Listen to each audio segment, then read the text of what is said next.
Bonds hits one high. Hits it deep. It is out of here. 7:56. Bonds stands alone. 17 seconds from Game 7 or from championship number 6. Jordan, open, Chicago with the lead. Washington outside left. Roethlisberger has time, throws to the back of the end zone, and it is caught for a touchdown by Holmes. Minute remaining. And they're putting Curry in the pick and roll, trying to get him on Ervin. Ervin and Curry, one-on-one. Ervin puts it up. It's good. Kyrie Irving from downtown. We're sending it in, Jerome. That's for damn sure. Yes. Welcome, everybody, to the Taproom Sports Podcast. I am your host, Jordan. Stacks on stacks. Lads, joined with my man, Mr. He's pulling a Michael Jordan today. Flu game.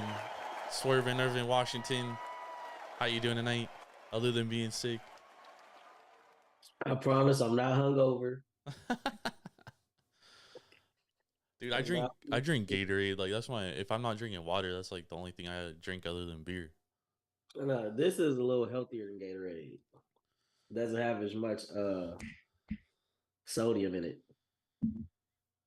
You don't know that for sure. Yes, I do. This only got 150 milligrams. I think Gatorade got like 320, some shit like that. Damn, for real? Yeah, we gotta check it next time. Look, I know it's at least 300, but I think it's 320. I heard there was like some conspiracy theory that Gatorade makes you more thirsty than it does quench your thirst. This is a long time ago, dude. That's why most boxers drink Powerade. You don't see them drinking Gatorade. Interesting. Very interesting. Well, nice, man. We got a dope show on deck. This is the 7th week of our college football season preview. We have moved on to the SEC. It is our last conference that we're previewing. Next week, we will be doing Heisman odds, and then we'll also be revealing our top 25 preseason poll. And then we are on to college football, baby. Next weekend, we're right there. We are right there. It's time to go. 10 days away. Very excited. Very excited to be talking SEC football. I must mention we are being brought to you by Tavour. Make sure to go to Tavour.com or download the Tavour app straight to your mobile device and use promo code TAPROOM for $10 off your first purchase of $25 or more. With that being said, we're here. SEC football, Irv. Probably the biggest conference, the most well-known conference. Obviously, Alabama's in this conference, which we'll get to a little bit. A lot of people, pretty much everybody, has Alabama winning the national title this year. It's almost like college football is there's no parity, you know. And before it has become pretty excuse me. It has become pretty regional over the last 5 to 7 years. That's why programs like Miami, USC, and even Oregon got to stay nationally relevant, because that's when college football becomes a national sport, not a regional sport, because the attendance, the viewership has been down 4 years, because 9 times out of 10, you know who's going to be in the playoff. You know it's not going to be that many upsets. Yep. And then half the time, the team that doesn't even make it to their championship game nor wins their conference goes to the playoff. Yep. Yeah, no, there's a lot of flaws in college football, and I mean, we could sit here for fucking 2 hours talking about it, to be honest, but, you know, I've been very vocal about the NIL will eventually even out the playing field. You know, like a lot of people say last year was a rebuilding year for Alabama, but it really wasn't.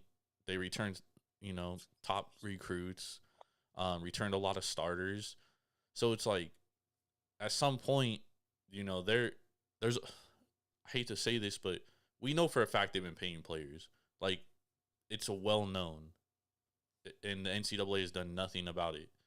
And now it all depends on who you are, the politics, how good you are coming out of nowhere. Because even in the midst of Auburn doing that crazy run when they had Cam Newton, and them getting to the championship, they try to derail their whole season 2 weeks before they played Alabama because it comes out anonymous booster that Cam Newton took 200 and some boy, his dad took 200 and some thousand from Mississippi State and another undisclosed amount from Auburn. So his son went to Auburn. Yep. And then, you know, that Georgia high school football coach, I always forget his name, but he's like one of the best high school coaches in the country. He literally has audio of Alabama coaches and Georgia coaches offering him money for the players that play for him. And that player was, I think he coached, was it Noah Smith? I know it was a 5-star. I forgot who it was. I think it was he a defensive end or a defensive tackle? I know it was a defensive player because they didn't mention his name, but they kept saying, "Oh, the 5-star kid, the 5-star kid. Yep. How much does he want? How much does he want?" And so now it's like, and then we get all this drama in the offseason about Nick Saban talking about like the NIL and Texas A&M paying players. But to be honest, like, I think there was two things happening. One was that he does see the end of the road here with the NIL. And then number two, he's basically sending a message to Alabama boosters like, hey, y'all need to step your game up. Yeah, that's basically, it was just an open cry for them to pour money into the NIL in their NIL treasure chest because Ryan Day did the same thing at Ohio State. He came out and said it. I need $13 to $15 million a year in NIL money to disperse throughout this team for us to stay competitive in recruiting and on the field.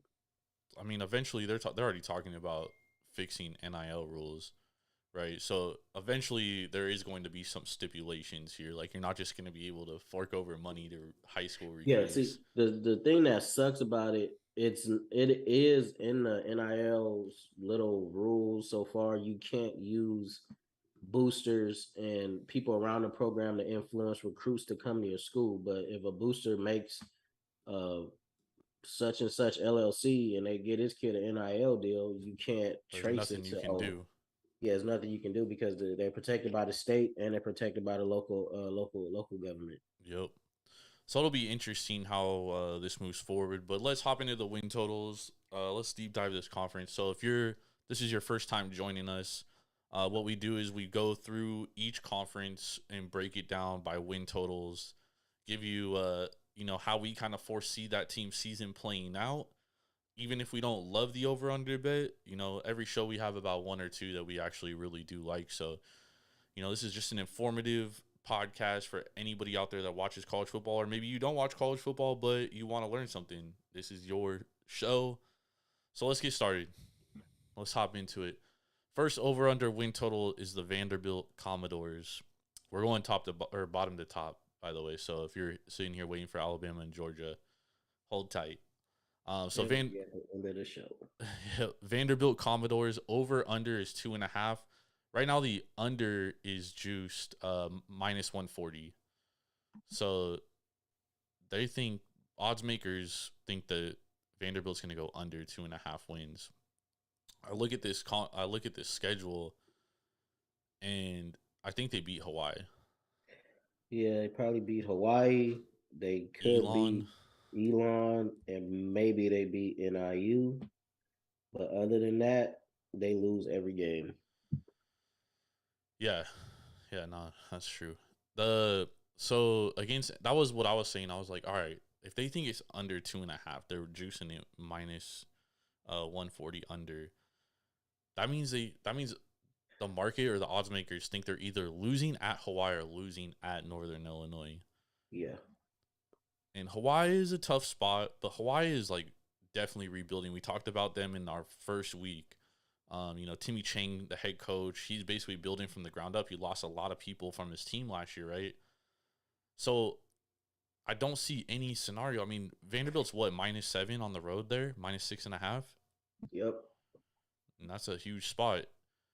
I mean, I just don't see a world where they lose to Hawaii and lose to Elon. Like, they got to beat those three teams. Yeah, if they don't beat those three teams, then their coach got to get fired. Yeah, their head coach is Clark Leah. By the way, this is his second season. His first season, he was 2-10. In 2021, they were 14th in offense. They only averaged 281 yards per game and 12.6 points per game. Yikes. And on defense, they were the last ranked defense in the SEC as well. They allowed 474 yards per game, 39.6 points per game. Vanderbilt is not good against the SEC. Obviously, they get dog walked. They played Alabama the last 2 times they faced Alabama. They've been shut out. They haven't scored a point, and they're going to Alabama this year. That's their first SEC game on September 24th.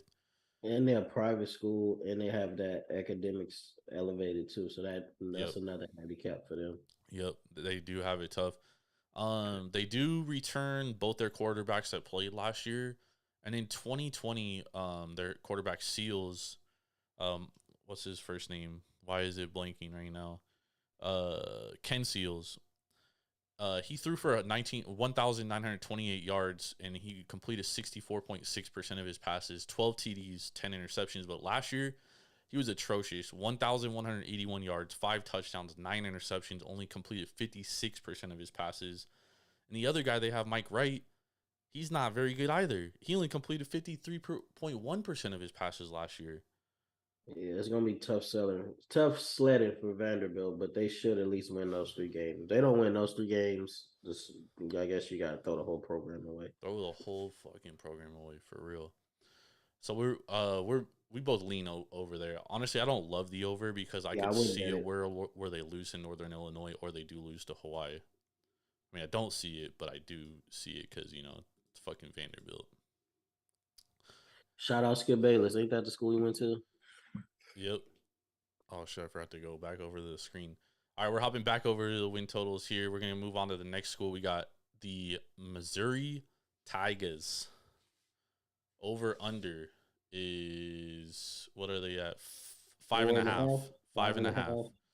Juiced to the under as well. The under is -120. What do you think about the Missouri Tigers, Irv?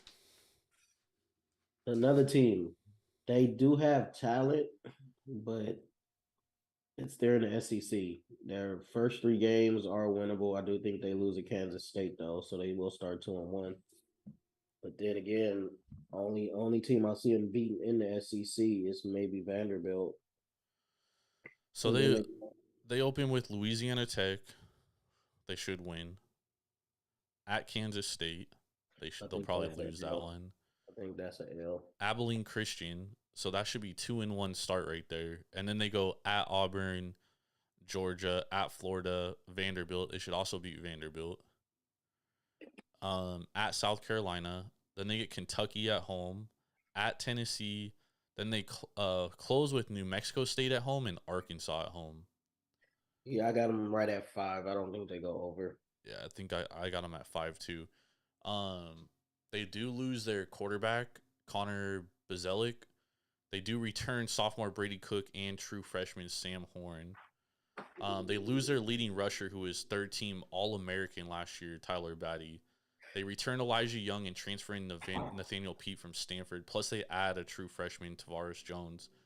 And the wide receivers, they return 4 of their top 8. But the most interesting thing about Missouri is they got the #1 wide receiver recruit in the country over Bama and Georgia. And that's Luther Burden. He's a freshman. NIL paying off, right? Yep.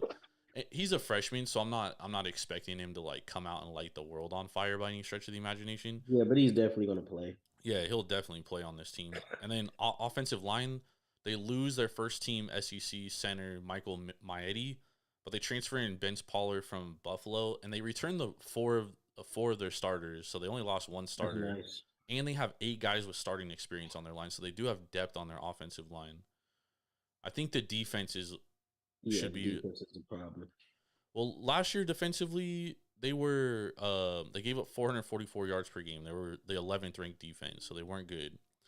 They lose one of their defensive tackles, but they returned 3 of their starters, and they added a 2-time FCS All-American DJ Coleman from Jacksonville State and Jaden Jernigan from Oklahoma State. I think this defense is going to be improved. There's only one way to go from allowing a 444 yards per game. Yeah, especially being bottom 3. And they avoid Alabama. You know what I mean? And they don't play LSU. They don't play Georgia. Oh, they do play play Georgia October 1st. Ooh, and over under is 5.5. 5.5. So they should beat Louisiana Tech. They'll probably lose to Kansas State. They'll beat Abilene Christian. So that's 2-1. At Auburn, they probably lose. Georgia, they lose. At Florida, they lose. So looking at their schedule, they would have to upset either South Carolina, Kentucky, or Arkansas or Auburn because I don't see them beating Florida. Well, they get Kentucky at home. They'll beat New Mexico State. Mm-hmm. And since 2016, they're 7-1 in home games coming directly off an SEC road loss. So they'll probably lose to South Carolina, right? And then if that holds true, they'll probably beat Kentucky. I think this is going to be a better team than we think. But I don't like the over 5.5, dude. I think I like it right at 5. I got them right at 5 and 7. Yeah, I agree. All right, let's move on to the next team. We got the South Carolina Gamecocks over under 6 wins. Juice to the over -130, under +110. What do you think about South Carolina here? This is one of the teams I actually really like, and I love the over. I would bet the over, honestly. Why do you like the over? Because Beamer was expected to win 3 games last year. Yeah, they were much better than anticipated. And they won 6 or 7, right? Yep. And they beat Florida. They gave what's the name all they could handle. Yep. Damn, I forgot who it was, but it was an upper echelon team. I forgot who it was. They played Texas A&M real close too, and they returned a lot of talent. And the ultimate wild card with them is their quarterback. Is Spencer Rattler going to be the Spencer Rattler that was coming out of high school, the 5-star, all everything, future top 3-5 pick, or he's going to be more than what we've seen at Oklahoma? Now, reports from camp say he's doing pretty well. He's pretty much ran away with the starting job, so. Well, that's not saying much based on it's not saying a lot, but for him to just go in there one off season and win the job does say he's determined at the very minimum. Yeah. I like what they bring back on defense. They got pretty much a top 2-3 corner in the nation. Yep. Can't think of the kid's name, but he's a dog. I like him a lot. And I like their schedule. It starts off as a freshman. No, I think he's a junior. Darius Rush. I gotta look it up, but coming out early, he's one of the top cornerback prospects. Darius Rush is they only return one starter from last year, and that's one cornerback starter. That's Darius Rush. Wait, damn! Did he already go to the NFL? Well, they lost second team All-American last year, Jalen Foster, but he was a free safety. Look it up. And they also get Devonnie Reed, who was second team All-MAC last year from Central Michigan, to take his spot. Cam Smith. Oh, Cam Smith, they're moving to linebacker. Damn, for real? Yeah, well, like a money backer. That's what they have that position. They play, so he's gonna be more basically like a nickel. Yeah, they play like a 3-5-3. 3-3-5. Oh, okay. Damn. Okay. So yeah, he's like a money backer basically. Right. Yeah, 6'1", 200 pounds. All right. So I didn't see that development, but nice. I like the over. It starts off pretty rough though, because they do got to play at Arkansas on the road, and then they at home versus Georgia. But after that, they should pull off Charlotte, South Carolina State. Kentucky will be a good game. Yeah, that's gonna come down to quarterback play. Texas A&M at home. Then they got Missouri at home, which they should handle business there. So that's 1, 2, 3, 4 at Vanderbilt, 5, and then then they close at Florida, Tennessee, at Clemson, dude. And they're over under 6.5, right? They're over under 6. Yeah, I got them going over. Who do you have them beating? So you got them beating Georgia State, Charlotte, South Carolina State, right? Yep. Missouri, Vanderbilt. Who else do you have them beating? I got them either upsetting either Kentucky, Texas A&M, At Kentucky. and I think they might have a good. They could beat Tennessee at home. Yeah, they could beat Tennessee at home. I could see that, but that puts them at 1, 2, 3, 4. That puts them at 6 wins exactly.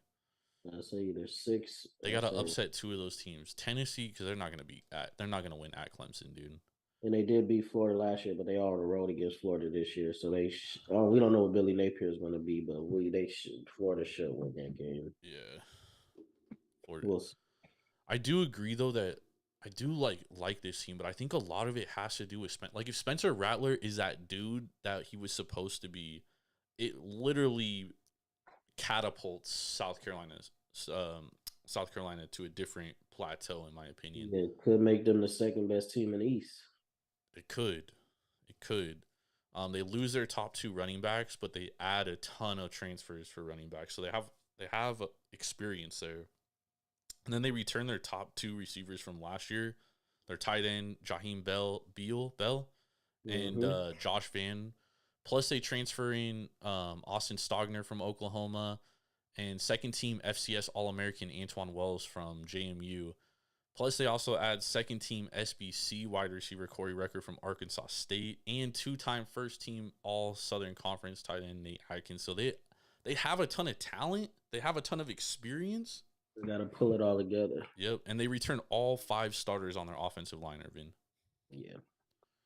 So, I mean, I lean the over 6 games here. Yeah, I wouldn't bet it. I just like the over. I think Beamer is a damn good coach. And he's hired a quality staff. They might have to pour more into the NIL, but I see him as at least a minimum a bowl team going forward. I agree. I am doing this by conference, by the way. We're doing SEC East first for those of you that weren't paying attention. Let's do our second one, or our next team, Kentucky Wildcats. This is another interesting team. This is a team that went 10-3 last year. Mark Stoops, phenomenal job last year. Over under this year is 7.5. So market's basically saying they're gonna lose. They're gonna win 2 or 3 less games than last year. In 2021, they were the 8th ranked offense in the SEC. 379 yards per game, 27.4 points per game, and they were the 5th ranked defense, allowing 373 yards per game, 24.4 points per game, and they were 10-3. What do you think about the Kentucky Wildcats here, Irv? So with them, it's going to definitely come down to their offense because I really think their defense will be plugging in some new guys, but they all have a decent amount of playing time. Yeah. So I like their defense. I think it stays up there in the conference, top 5, top 6. They will be lacking a pass. They won't have the same quality of pass rusher this year, but I think they'll have more than enough to still put pressure on the QB. Now the offense is where it's gonna get a little tricky because they did lose some talent and they're only returning 3 starters on the O line. Is it 3? Yeah, it's 3. Yeah, and they lose first team All American too. That's pretty tough, and a first team SEC.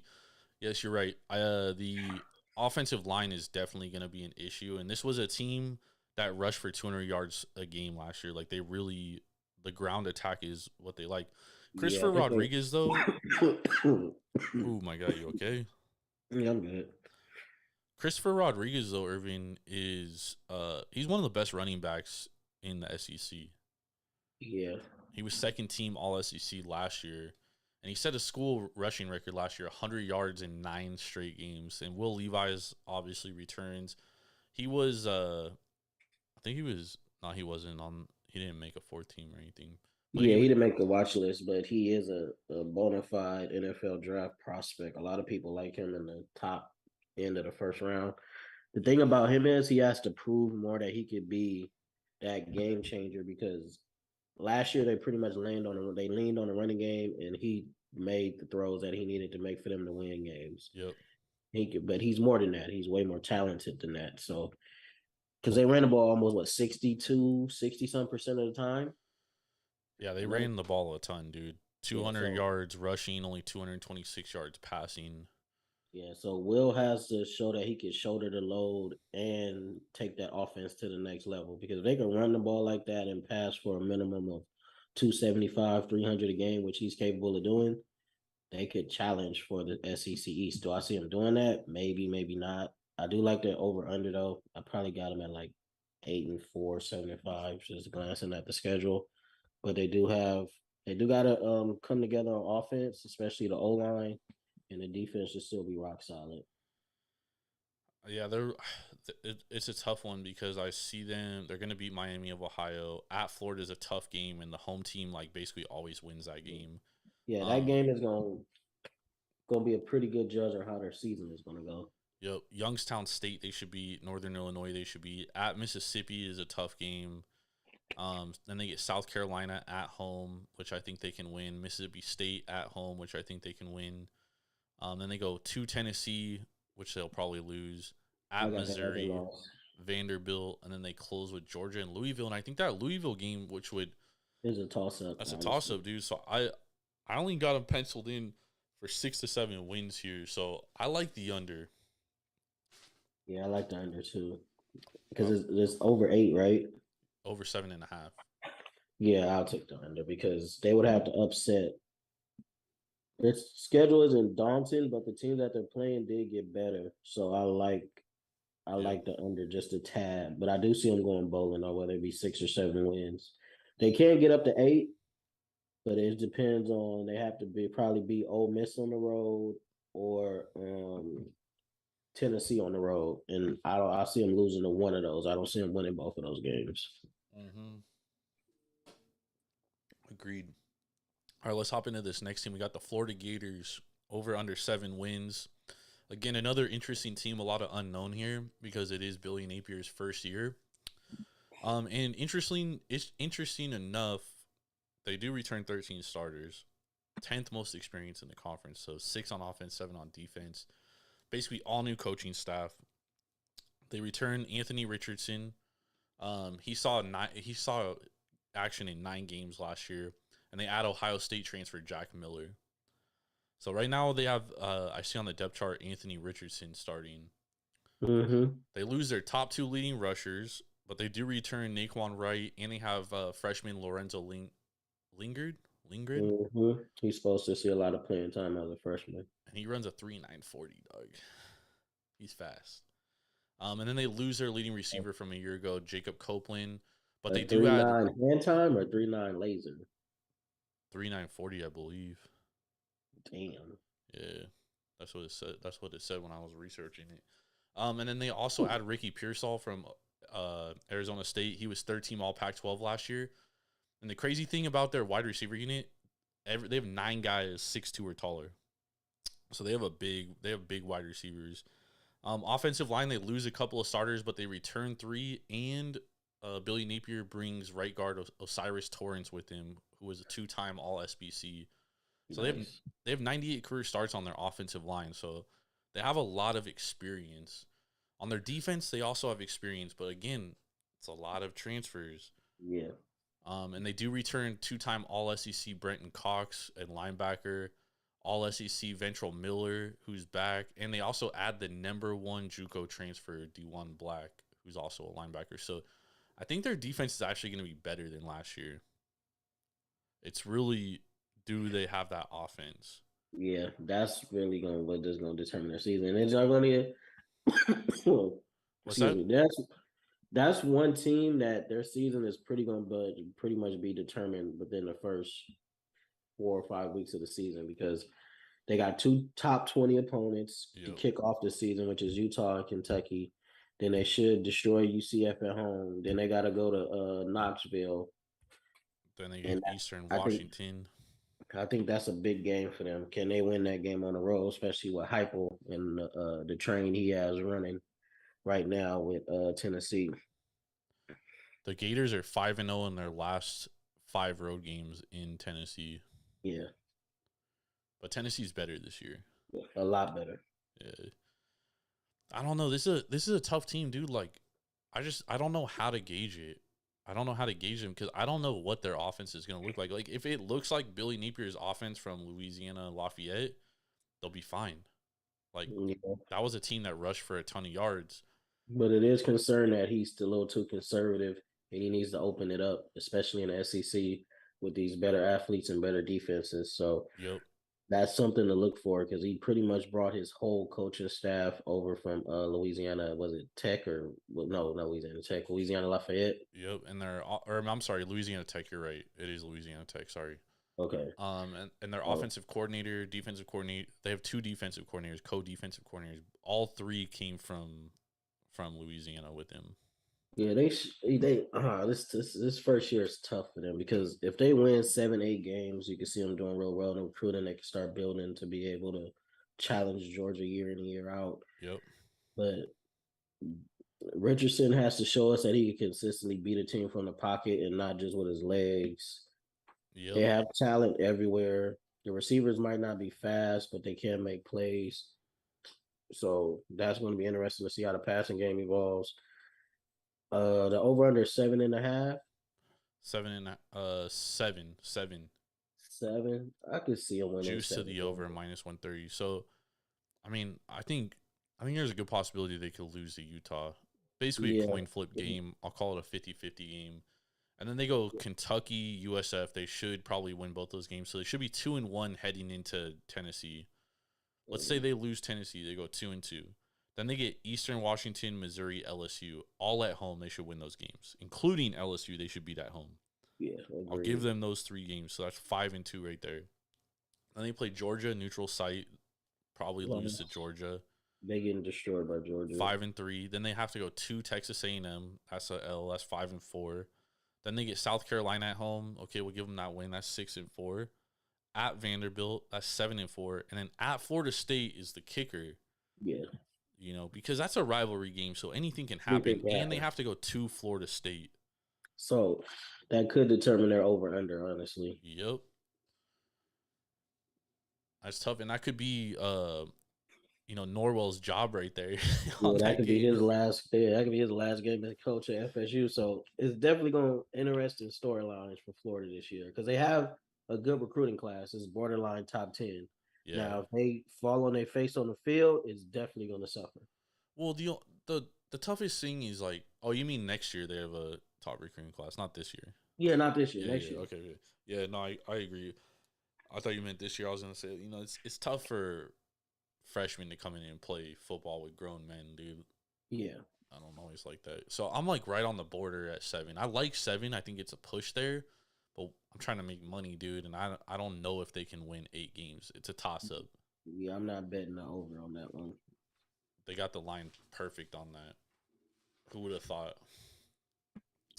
All right, let's look at the next team. We got the Tennessee Volunteers. Their over under is 7.5, and it's juiced to the over minus 160. So the market really likes Tennessee over here. What's your thoughts on the Volunteers and Josh Heupel's team? Excellent year last year. This is actually one of my favorite overs, honestly, because outside of Pitt, they probably will start 3-1, 4-1. I've got them beating Florida and LSU. I got Heupel. I'm riding that Heupel hype train, so I'm proving wrong. I like what they added in the offseason as far as the transfer portal. And in my opinion, they got the second best QB in the SEC, which is Hendon Hooker, who's a silent assassin, if you ask me. 14 all SEC last year. Yeah, 31 touchdowns, 3 picks. So that's very consistent. They just got to get better at scoring in the red zone. That was really the problem that they had on offense last year. So if they can improve on that and play some good defense, I think they easily hit the over here. I got them actually going 9-3 or 10-2. I got the 3 losses maybe will be Georgia, Bama, and maybe Pitt. But if they beat Pitt, I got them going 10-2. 10-2. Yeah, I like Tennessee a lot. Yeah, no, I mean I like this team too, and they're the second most experienced team in the conference, Mm-hmm. and they're returning 8 starters on offense, 7 on defense. The problem wasn't that necessarily that they sucked in the red zone. Their biggest issue is they couldn't stop a fucking nosebleed last year. Yeah, their defense was terrible too. They were 13th in defense, allowing 472 yards per game, 33.6 points per game. They didn't even average 1 point better against SEC competition last year. That's the issue. They have to be able to stop their opponents. The good thing is they get Alabama at home, right? They have to go to Georgia. Did they fire their defensive coordinator? No, this is his second year, Tim Banks. Well, he gotta step up. Yep. They they do return 7 defensive starters, but they lose arguably their best defensive player in Theo Jackson, right? But they return Byron Young, who should be playing on Sundays next year. He was 4-team All SEC last year. They have to get to the quarterback. They have to be able to stop guys. That's the biggest thing. I think getting Alabama at home, though, Irv, could be a potential upset spot. Yeah, because Bama did lose a game. Nobody saw them losing last year to Texas A&M, so they could lose a game this year that nobody sees them losing. And Tennessee can definitely score enough to beat anybody. They just got to be able to stop somebody. Yep. Also, do we have word on Brew McCoy? Is he playing? Yeah, he's playing. He's actually running with I think the second team right now, so he's definitely going to be playing. And they're looking for him to be actual playmaker because they got a lot of possession wide receivers, but him being that big and running a 4-4-4-5, Yeah. thinking he could be the one that could actually put pressure on the defense for him. Yep. So look out for him. He's definitely going to be playing, suited up, been practicing, been doing pretty well at Tennessee. Yep, I agree. And last year they had a lot of freshmen on their defense, so like this is going to be a more experienced defensive line, and like they have a ton of 4- and 5-star recruits on their defensive line. So this is really the year that we should see them make a jump. I kind of like Tennessee to win the East. The only thing that gives me trepidation is the fact that Georgia has such a fucking cake schedule. Like they always have this easy ass schedule, bro. Them and Bama, honestly. Dude, it's ridiculous. So let's hop into them. We both like Tennessee over 7.5. Yeah. Let's hop into Georgia. So Georgia's over under is 10.5 wins. Ervin, this is a team that is losing almost their entire defense that shattered records last year. Only allowed 265 yards per game and only 8.3 points per game. They were 14-1 and obviously won the national championship. They returned 10 starters, 11th most experienced, 7 on offense, 3 on defense, including Stetson Bennett, who is everybody's got an opinion on. Yeah, he's a good college QB. He can win you games in college. I don't really see him doing too much at the NFL level. But Georgia's offense is always consistent. They're going to score enough points to pretty much beat everyone they play. The only concern on this team is the defense. You lost, was it 6 first-round picks or 5? Let's run down. Trayvon Walker. Nakobe Dean, or he fell, didn't he? He fell to the 3rd. So it was Trayvon Walker, CN, the defensive tackle, Davis. Devontae Wyatt. That's 4. What was the one? You say Quay Walker, right? Yeah, Quay Walker. So they lost 5 first-round picks off that defense. So I definitely see them taking a step back. And they also lost Darian Kendrick, cornerback. They lost. You said Scene, right? Yeah, they lost Scene. He's safety. He got drafted first round by the Vikings. And they lost Amir Speed to the transfer portal. Yeah. So, but they were replacing all that talent that they lost with 4- and 5-star talent.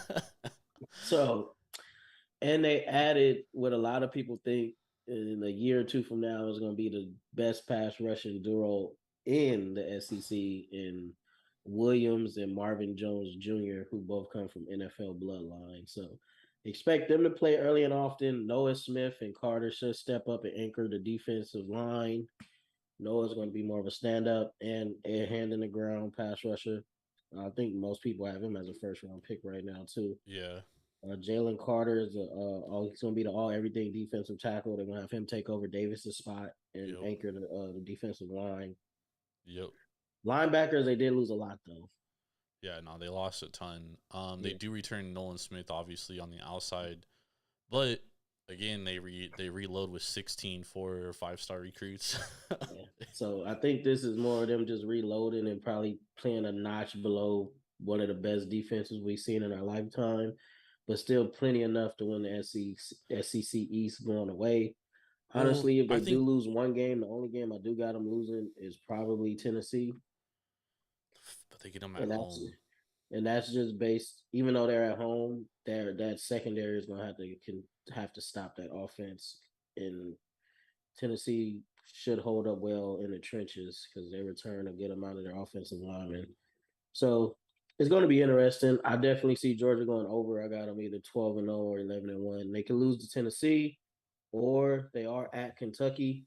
I don't see them losing that game, but it's always a road game. You never know what can happen. I don't see them losing to Auburn. Man, their schedule is cake. Cake schedule, bro. The only game I could see them losing is Tennessee and Kentucky. That's it. That's it. Because every other game they're smacking. yeah, because they're 3-0 against Bo Nix, and he's definitely not beating Georgia in this lifetime or the next. So. I think the biggest question mark about Georgia and kind of why I wouldn't play this. Oh, well, first of all, I wouldn't play it because over 10.5 is what is it? Minus 2 something. 205. Like I'm sorry, I'm not gonna play that. But their offense is still questionable because Stetson Bennett is like a game manager, but he's not gonna win you a ton of games. He didn't do it last year. I mean, that defense won them every game. Yeah. It's easy to score 14 points in college football, bro. Yeah. But the thing you gotta look out for, if he does stumble a little bit like he was last year, they got 5-star backups who waiting and willing to take his spot. So There's no chance I know, Kirby but Smart I'm just benches saying him, dude. he doesn't get big time injuries, but he does miss games.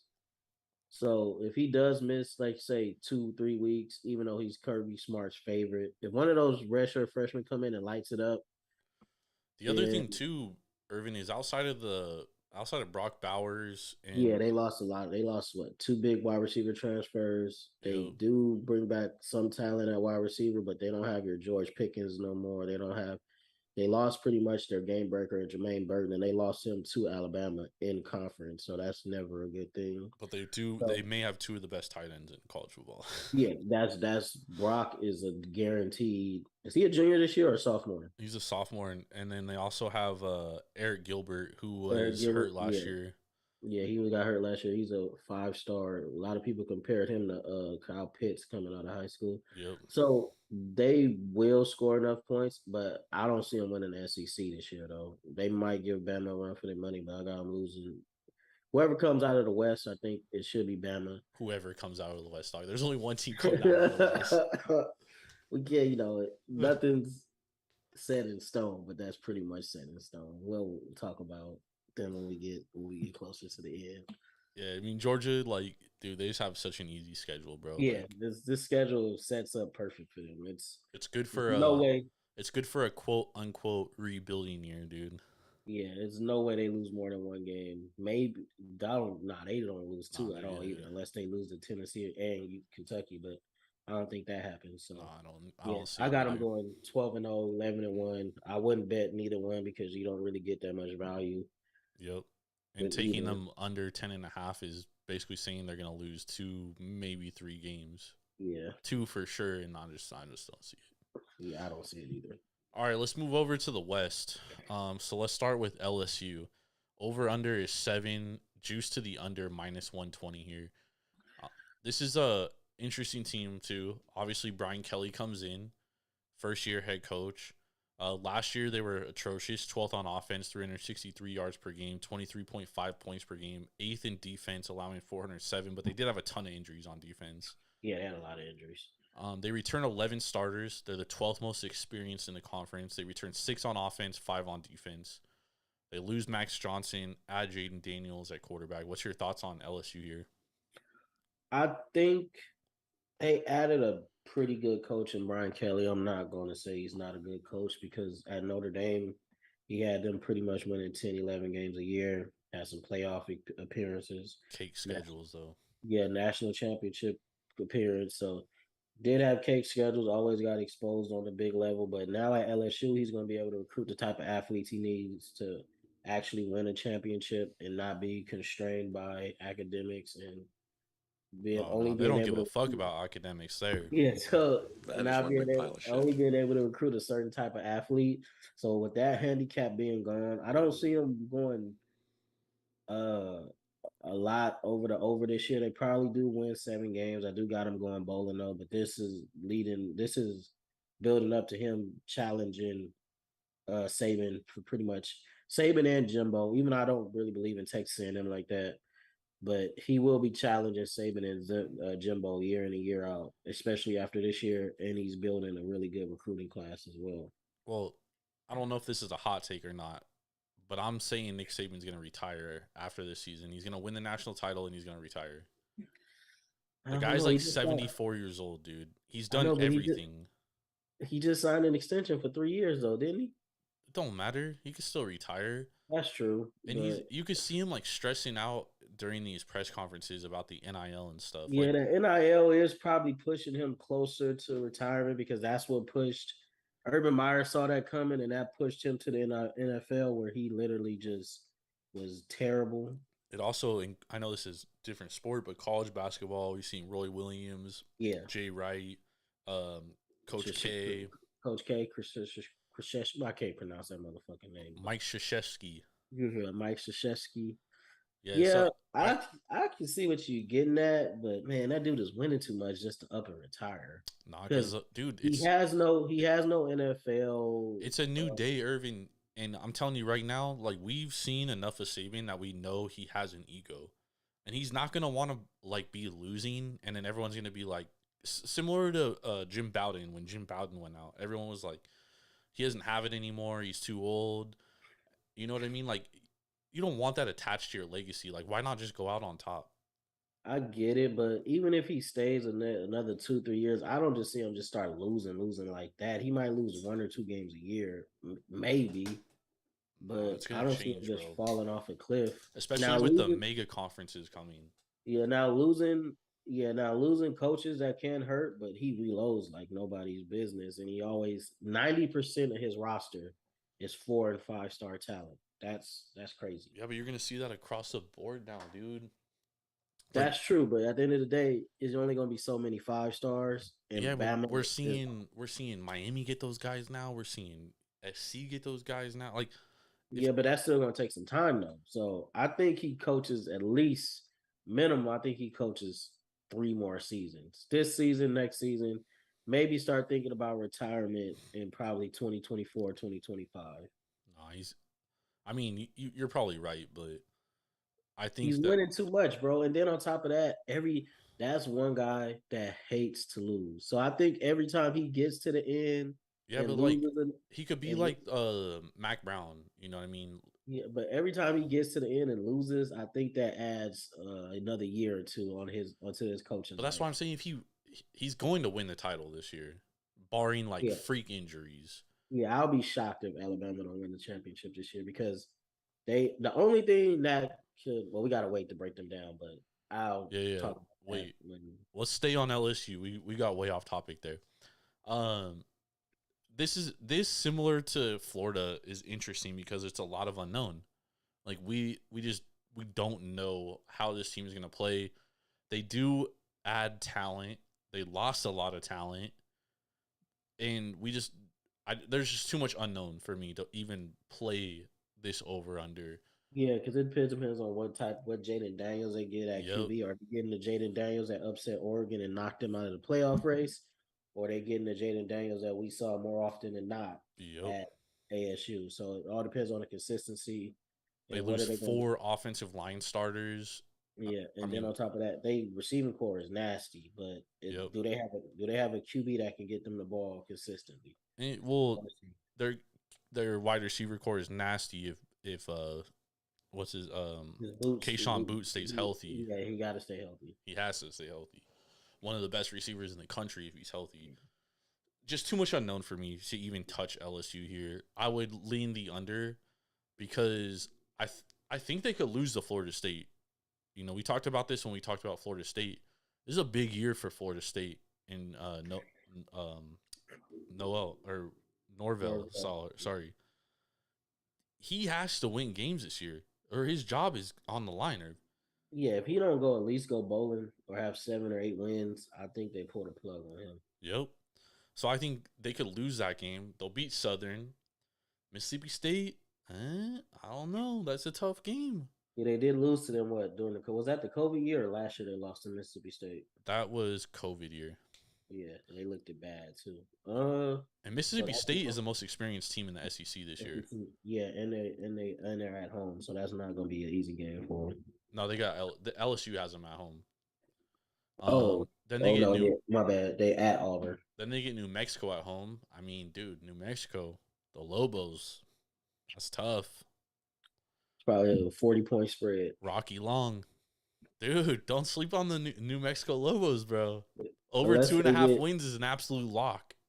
Unless they get Brian Urlacher and every defensive player that ever made the conference to suit up for them and feel their prime, they're not winning that game. Probably tough. Yeah. All right. We'll give LSU that game. At Auburn, I mean, dude, that's a tough game. I think Auburn's gonna be better than people anticipate. I don't. We'll get to Auburn momentarily. Chill. Tennessee at home. Tennessee could win that game. It is at Death Valley, but Tennessee can win. At Florida, again, two teams we don't know a ton about. As long as a Florida player don't throw a shoe and get them in field goal range at the end of the game, they should be all right. I think Florida should win a close one. That's a true toss-up. That game is probably going to be like a 17-14, 10-17 type game. The Florida game? The Florida game. Yeah. At Ole Miss, they'll probably lose that one. They get Ole Miss at home. Alabama out. They got 4 of their last 5 is Mississippi, Ole Miss, Alabama, Arkansas, UAB, and Texas A&M. They could end the year on losing 4 out of 5. It's under -120. Yeah, I'm gonna stay away from that. Hopefully they can go bowling, but I wouldn't bet the under or the over. Too much unknowns. We got to see how they look in jail. I actually kind of like the under here. Yeah, because they'll lose to A&M. They'll probably lose to Arkansas. Ole Miss can definitely beat them. Alabama could beat them. That's 4 L's right there. Florida that could beat them at home. Tennessee could beat them, even though they're on the road. I like the under here. Yeah, you can see 4 or 5 wins, or you can see 6 or 7 wins. Yeah, I like it. All right, let's move on to the next team. Damn.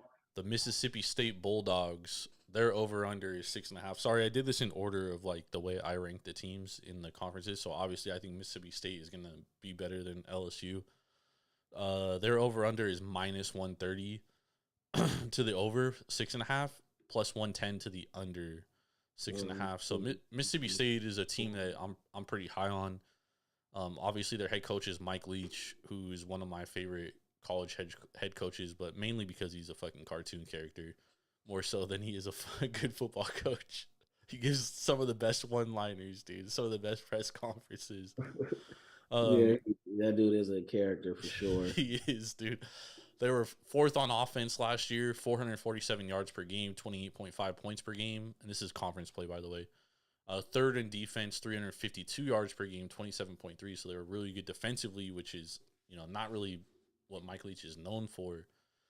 And they returned the most starters. This is the most experienced team, Ervin, in the country. And they returned 9 starters on defense, a defense that was number 3 in the conference. I think this team is much better than 6.5 wins. Yeah, I got them going over, and I got them upsetting Texas A&M at home. They at home versus Texas A&M. I could see it, dude. Will Rogers returns, 3rd-team All-SEC. We know any team coached by Mike Leach is going to be able to sling the ball. And this is Mike Leach's 4th year, so a lot of the guys he recruited, this is when they were, they're the most experienced team. These are his guys. Yeah, these are all his players. So I like Mississippi State here. They returned their top 3 rushers, and 4 if you include Will Rogers. And 2 of them are deadly out the backfield catching the ball. So God damn it, dude! I was just about to say, what's his name? Jacovius Marks, 502 receiving yards. Ervin, just totally dynamic player. They do lose their best wide receiver, Mekhi Polk, but they do also return Jaden Whaley, who was 3rd-team All-SEC last year. And they also returned Austin Williams, Plus, they add transfers Justin Robinson from Georgia and Jordan Mosley from Northwestern. He was, Northwestern's not known for throwing the ball, but he was Northwestern's best receiver last year. By a mile. So I like what they did. I definitely like this over too. And I got them upsetting somebody in the West. Either it's going to be Bama, Texas A&M, or Ole Miss. But I got them over, and I'll bet the over too. Yep. No, this is one that I would absolutely bet. I like the over 6.5. Their defense, like the 2 players they lost on defense, easily replaceable. They aren't even their best defensive players. They returned all their best defensive players. Jordan Davis, who was out last year, is back as well. And this is a guy that a lot of people projected to be playing in the NFL. They returned 3 of their top 5 in their linebacker core, including second-team All-ACC Tyrese Wheat and their number 1 tackler from last year, Jet Johnson. This team is much better than 6.5 wins, Irv. Yeah, a lot better. They'll beat Memphis at home to open. They go at Arizona, who fucking sucks.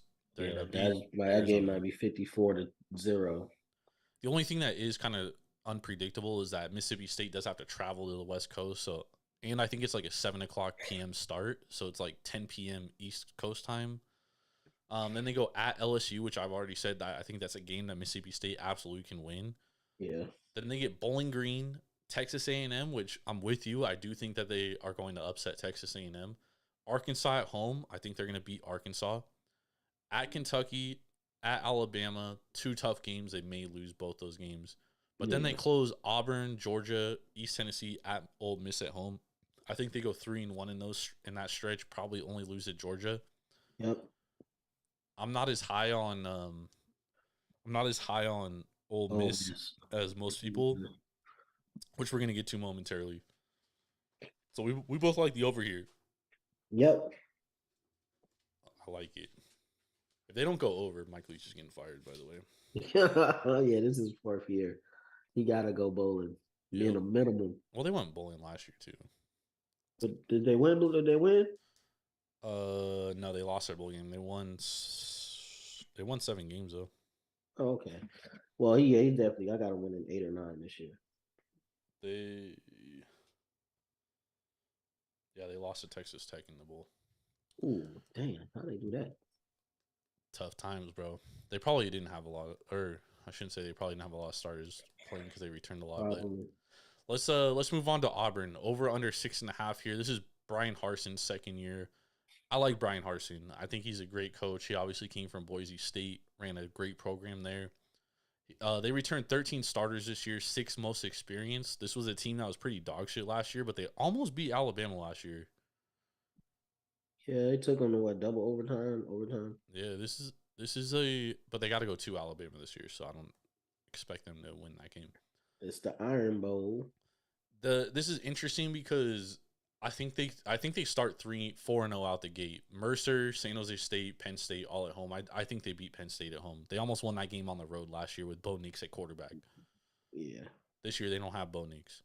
And then they have LSU at home, which is a definitely winnable game. So that's 1, 2, 3, 4. That's 5. They could potentially start the season 5-0. Then they go at Georgia, at Ole Miss, which they'll probably lose. And then they get Arkansas at home, at Mississippi State, Texas A&M at home, Western Kentucky at home, and then at Alabama. I think this team is like a 7-win team. Oh, yeah, I'll give them 7 wins. Definitely think it's a 7-win team. I don't like Zach Calzada, who's going to be their quarterback. He's basically Bo Nix. You know what I mean? He's like basically Bo Nix. Yeah, too bad the dude that got I don't know how long he's going to be suspended for, but I was really pulling for him to get the job out of camp. TJ Finley? Yeah. Yeah. He was all right last year. And then they return their top 2 rushers from last year, Tank Bigsby and Waquez Hunter. They lose 2 of their top 3 wide receivers from last year, but they return 4 of their top 5. So they lose 2 or 3. They return a lot of guys, and they add Dazzlin from Miami. What's his name? Dazzlin Warsham. They add him from Miami. Offensive line returned 4 starters, and they have 120 career starts on this offensive line. This offensive line is very experienced.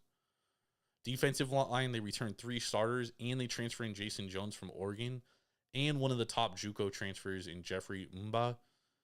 They lose their second team All SEC linebacker is Kobe McLean. They also lose Chandler Wooten. They lose a lot on their linebackers, but they return Derek Hall, and they get Owen Popoe back, who missed 8 games last year. So their defense is going to be a little suspect. That's the biggest question mark. But I think their offense is going to be much better, Irv. Yeah, defense could be okay, then they definitely win more than 6 games, 6.5. Yeah. Yeah, I like the over. I wouldn't bet it though because I think Harson got too much going on off the field. He got to ring that in, and then I think that'll benefit them on the field. What's going on off the field? He had a couple of scandals. Remember, a lot of people thought he was gonna get fired, but he withstood that. And then I think they might have some recruiting stuff going on too. So we'll see. I got him. Yeah, I got him winning 7 games. I think they win 7. I lean the over. Don't obviously wouldn't bet it at 7. Only one I'm really betting so far is Mississippi State.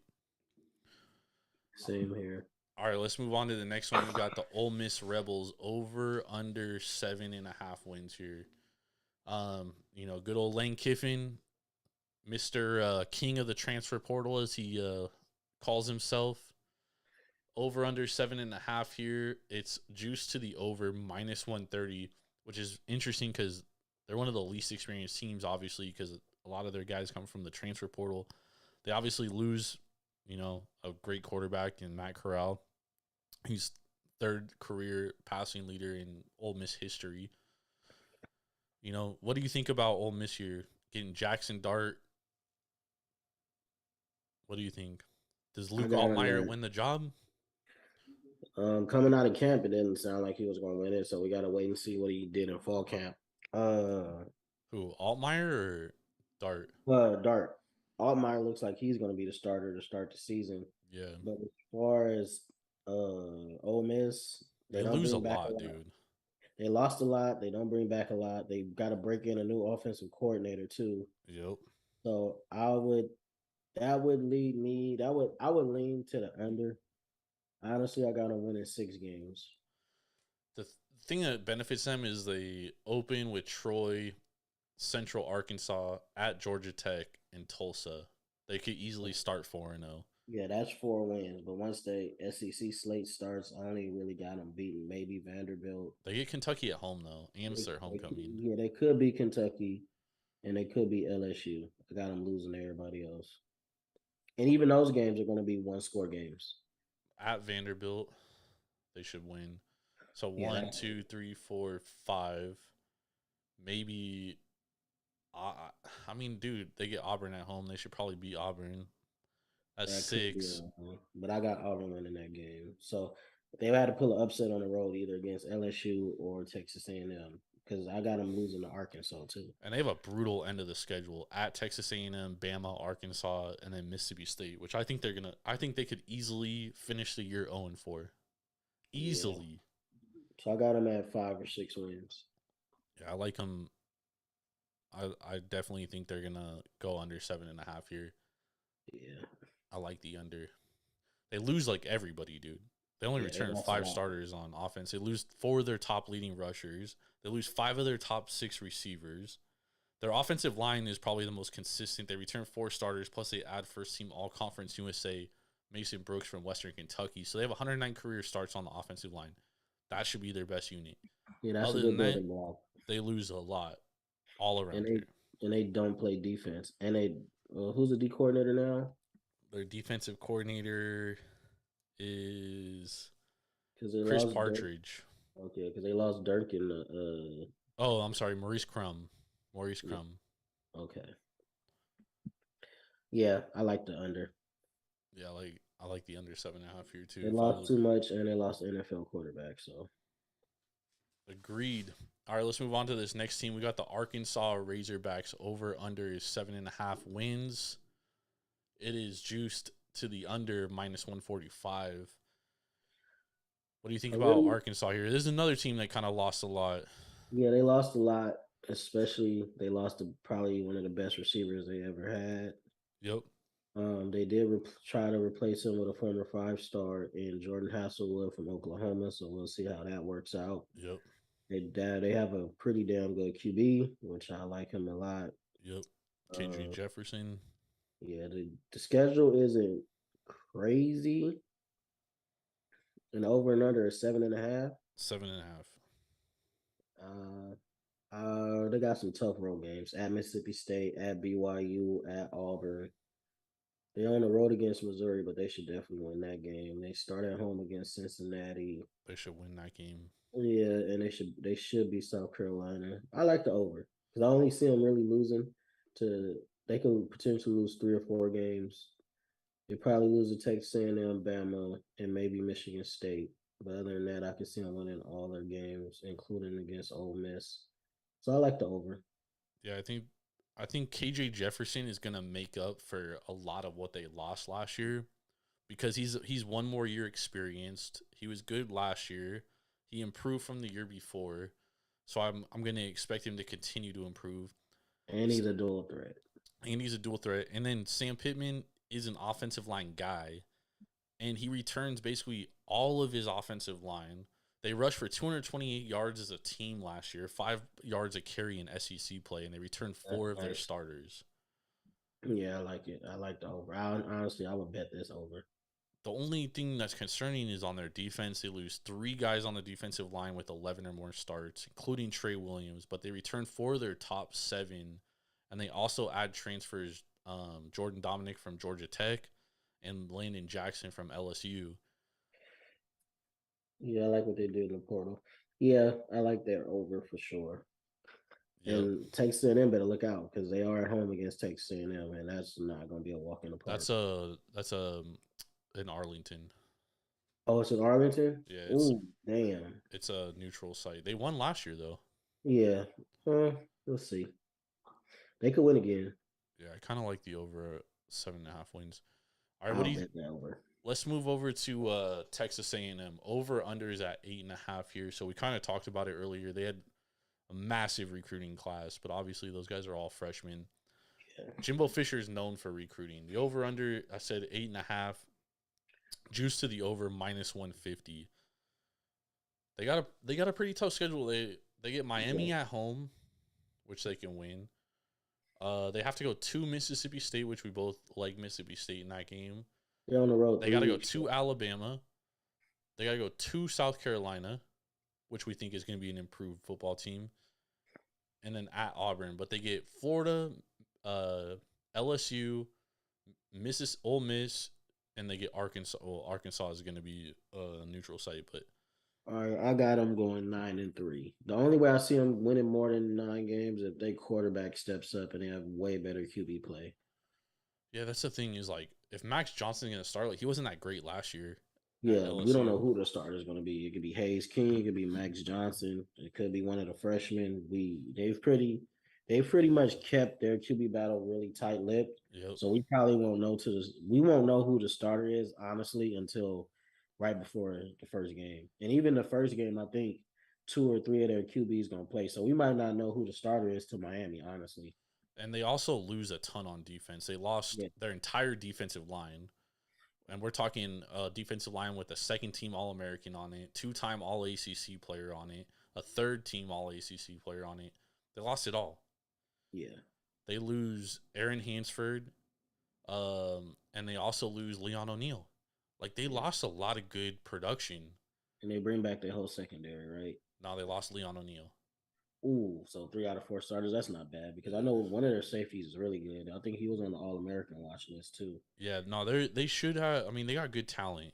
Obviously, they have good talent in defensive line. They got good talent in linebackers. Like, but these are all unproven guys. We just don't know what they're gonna do. Yeah, because they're gonna be playing a lot of freshmen, so that's either gonna be all good or all bad. I do like the over by a game. I think I got them going 9-3. I don't think they challenge for a playoff spot. They're probably a year or 2 away, honestly, because the thing that they suffer with is the QB. Yep. And we're going to see what they got on the outside because right now their best playmaker and their best wide receiver is looking like it's going to be a true freshman. So, yep. And that's not a good thing, especially in the SEC. Yep. And that's the thing is, like, for those that have been watching or listening, I obviously, like, always lean towards experienced quarterbacks. Mm-hmm. Because if you have an experienced quarterback that can win ball games, it just elevates your team so much more. Yeah, it puts everything else. It makes everything else a lot easier going forward on your offense. And that was their problem last year. And their defense was even better than this year. Yeah, exactly. So it's like we don't know.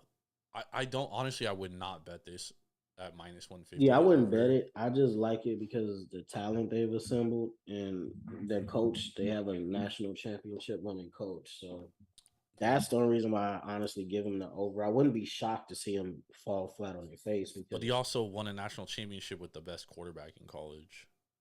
that's true.